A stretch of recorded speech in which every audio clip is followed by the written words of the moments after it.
Para já, a notícia de um homem segurança de um prédio que foi agredido e amarrado por outros 2 homens. A repórter Inês Freire está em Lisboa, junto ao prédio. Bom dia, Inês. Já sabe o que aconteceu? Bom dia, João. Aconteceu perto da meia-noite de quarta para quinta-feira, na Avenida João 21, em Lisboa, onde nos encontramos, e foi neste prédio que aconteceu. Ora, portanto, como referiste, este prédio tem um segurança 24 horas por dia, que vão trocando, portanto, tem trabalho por turnos, e nessa altura um desses seguranças estava a fazer uma ronda na zona da garagem, mais precisamente no piso -5. E foi precisamente no interior da garagem que foi surpreendido por 2 homens armados.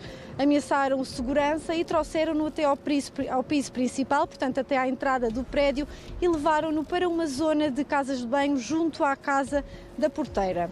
Foi aí que o amarraram e que o amordaçaram e trancaram-no dentro de uma dessas casas de banho. Depois disso, ter-se-ão dirigido para a entrada do prédio, para a zona onde estes seguranças têm o sistema de videovigilância, e foi precisamente esse sistema que levaram, juntamente também com um telemóvel que estava na entrada. Ora, depois disso, ao que parece, terão abandonado as instalações deste prédio e o segurança ficou toda a noite fechado na casa de banho.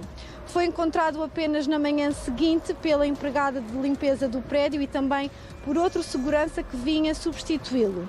Ora, estranharam não ver o segurança na entrada nem em outro lado e, portanto, depois foram à procura, e quando chegaram à zona das casas de banho, o segurança percebeu que alguém tinha entrado e começou a pedir ajuda, e foi aí que foi encontrado. Estava de mãos e pés atados e estava também amordaçado. Ora, depois disso, obviamente, foram chamadas as autoridades. Para o local veio uma equipa da PSP que tomou conta da ocorrência, ouviu o testemunho deste segurança que foi vítima desta dupla de assaltantes, mas há aqui então o pormenor de que o sistema de videovigilância que estava na entrada do prédio foi levado e por isso mesmo ainda não é conhecido o paradeiro nem a identidade destes 2 suspeitos que entraram armados dentro do prédio. O que é certo é que é uma investigação que continua a decorrer por parte da PSP de Lisboa. Estão a tentar perceber todos os contornos e também chegar ao motivo que levou esta dupla a entrar armada no prédio e a trancar o segurança na casa de banho, uma vez que os moradores do prédio, segundo o que conseguimos perceber aqui quando chegámos ao local durante a manhã, segundo os moradores, ninguém se queixou de ter sido assaltado e por isso mesmo ainda não são conhecidos os motivos que levaram a esta dupla a ter entrado armada. O que é certo é que há um clima de insegurança, não só por parte dos moradores, mas também nos foi dito que os próprios seguranças que trabalham neste prédio estão com medo, estão com inseguranças e não querem voltar ao trabalho, mas pronto, as autoridades agora estão a continuar a investigação e vão tentar chegar ao paradeiro destes 2 assaltantes. Muito obrigado, Inês Freire. Muito obrigado. Bom dia, doutora Paula Varanda. Bom dia, Dr. João. Renato Paulino. Viva, João. Sr. Inspetor-Chefe José Paulino. Vamos lá falar a verdade. Segurança tem muito pouco. Estes homens estão completamente limitados nas suas movimentações. O que é que eles podem fazer em termos de segurança? Muito pouco. Ativar um pedido de socorro, ligar para as autoridades, mais do que isso, ficam muito limitados na sua atuação e a correr riscos, como podemos ouvir aqui por este testemunho. É importante percebermos o que é que motivou esta atuação desta dupla de assaltantes, porque aparentemente não roubaram nada, pelo menos ninguém sinalizou que tivesse desaparecido ou ter ficado sem algum dos seus bens. Pela forma como atuaram, dão indícios de que eventualmente já conheciam aquele local ou como poder recolher o sistema de videovigilância e anular determinadas provas. Fico com a ideia que não são novatos nesta vida de criminosos. Mas, Sr. Inspetor, o facto de terem levado os equipamentos de videovigilância... Foge, exatamente. Pode ter aqui como algum... disse o doutor, pode ser um móvel de toda esta atuação. O que é que se terá passado, não é? Porque temos que ir pelo princípio, não é? É melhor começar pelo princípio. Portanto, isto é um prédio na João 21, daqueles prédios modernos, tem segurança, tem muitos andares. Em pleno centro de Lisboa. E aqui, nestes casos, o próprio segurança até podia ser um atleta, podia ser um campeão de sei lá de quê. Ele é surpreendido por 2 indivíduos armados, pelos vistos, não é? Uhum.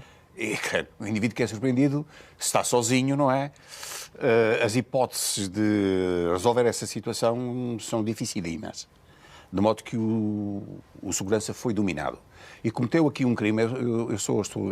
Esqueci os olhos, porque nestas coisas, nos crimes, nas investigações, e a Inês disse que a PSP, que é a primeira entidade, mas os crimes de sequestro e rapto são da competência exclusiva da Polícia Judiciária.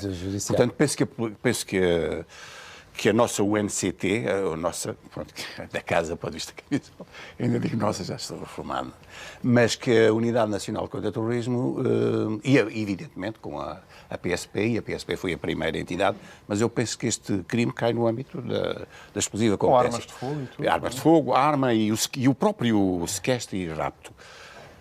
De modo que já devem estar todos, quer a PSP também, mas a PJ já. E é perceber, efetivamente, porque se e a investigação começa por isso, só visaram a câmara, a gravação, não é?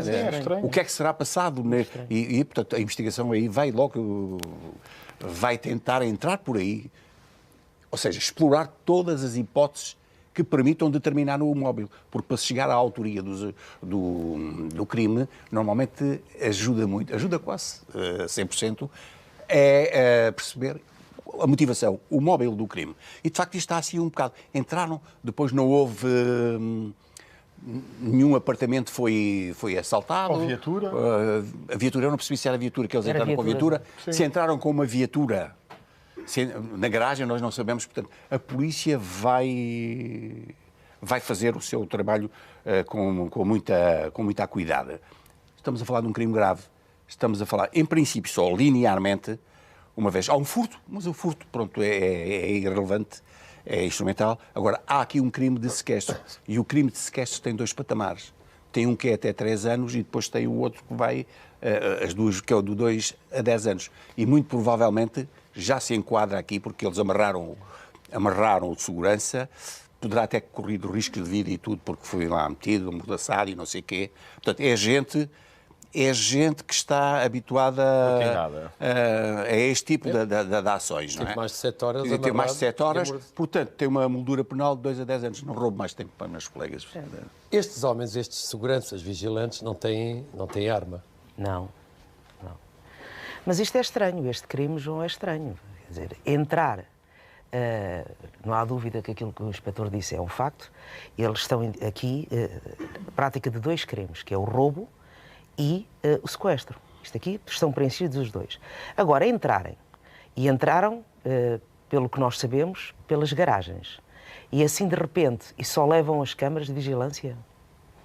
Alguma coisa falhou aqui, é estranho, muito estranho. Levam as gravações, não é? Devem ter tirado as cassetes. E o sistema, levaram o sistema também. O sistema todo. O sistema todo. É o sistema ainda mais complicado.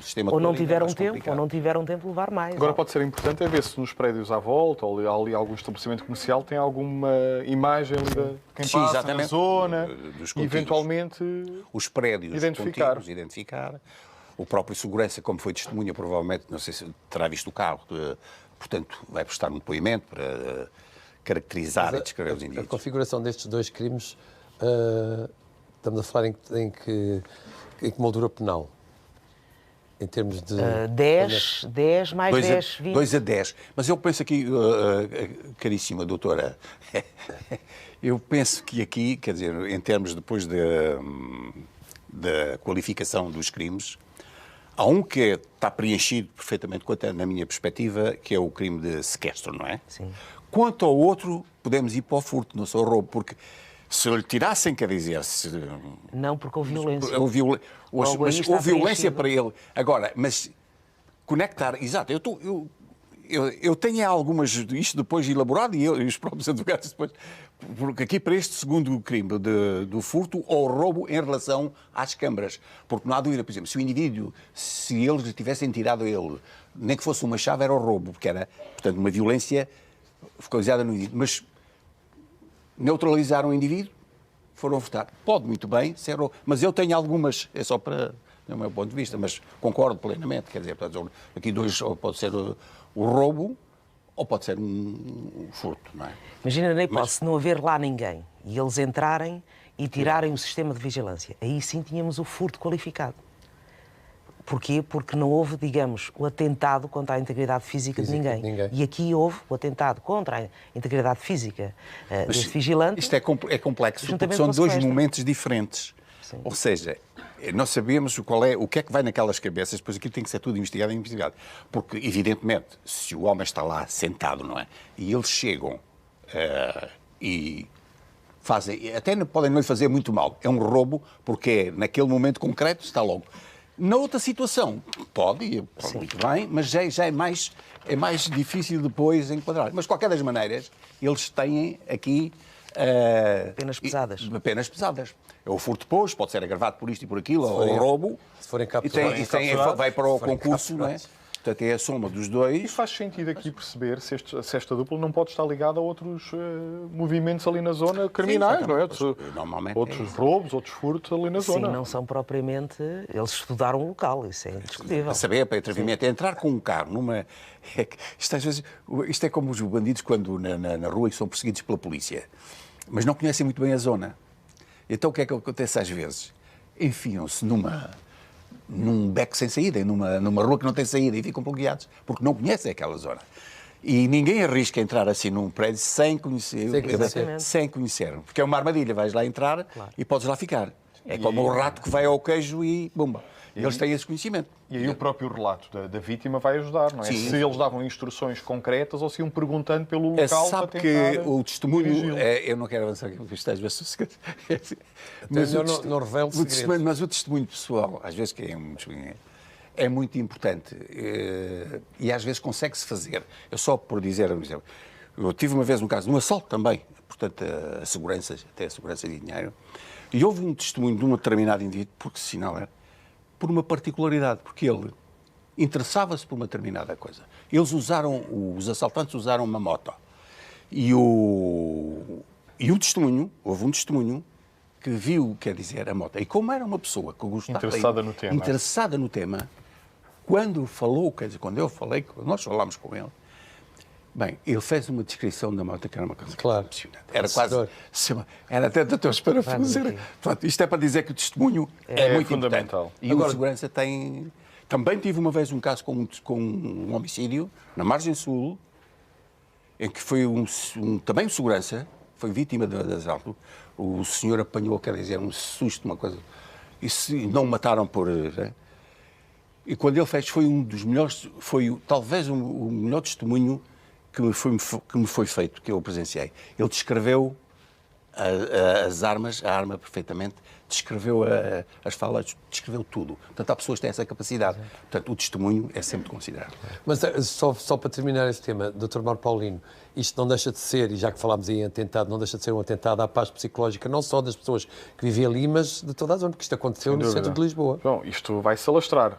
O impacto desta vítima, o impacto das pessoas que vivem ali naquele prédio e da vizinhança que vai sabendo que aquele prédio tentou ser assaltado ou que houve ali algum movimento deste género que está a ser descrito. E, portanto, isto traz-nos um sentimento de insegurança cada vez maior. E pensar que isto acontece no centro de Lisboa, onde nós antecipamos que existem mais condições de segurança, que existe maior patrulhamento e que pode haver aqui mais controlo que afasta este tipo de crime, nós estamos a ficar realmente num beco sem saída em termos de segurança. Isto é importantíssimo, porque os outros prédios, por isso é que urge efetivamente detectar os indivíduos. Porque os outros... Pode-me acontecer uma coisa destas às pessoas dos lados. Isto cria o tal sentimento. Seguimos então.